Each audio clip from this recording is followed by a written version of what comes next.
kay Mark, down 0-2 tayo, isa ka sa mga veterano sa team. Ano kailangan natin gawin, no? Looking at the first two games para masalba natin itong conference natin. Banda, move forward, tapos kailangan adjust. Nangyari na to. So, sa veteran, siyempre, kailangan usap siguro adjustment natin kung na yung kailangan natin kasi back to basic naman talaga. Kung natalo ka, basic, adjust.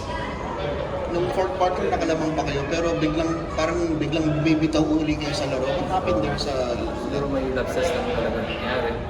Kasi dapat hindi naman talaga mangyari doon sa start pa lang.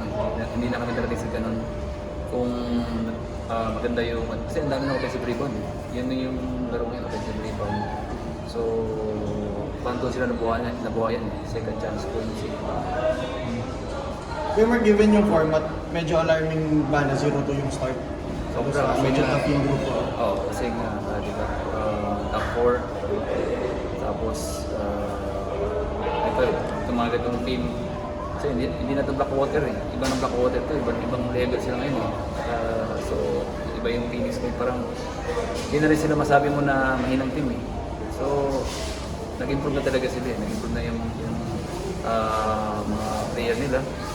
Tapos nadagdag sila mga personnel na nakakatulong sa team. So nag-level up talaga yung mga teams ngayon. So 0-2, kailangan namin manalo sa next game. Mark, yung masabi nyo sa import nyo, after nung first game, out trouble siya ngayon, talagang team na rin niya na taling kayo pabalik. Sa KJO, maganda laro niya ngayon. So may konting adjustment siguro sa kanya kasi minsan hindi niya pa alam yung ibang minsan siya po Westo, minsan yung mismatches. Throughout this conference naman, matututunan niya may ilang games pag-adjust yun, mas better para sa ano. Mark, kanina yung si Coach Eli medyo mainit ang ulo. Ano yung in-emphasize niya nung kinausap niya kayo pagkatapos? Siguro nakaka-convince kasi yung offensive rebound talaga.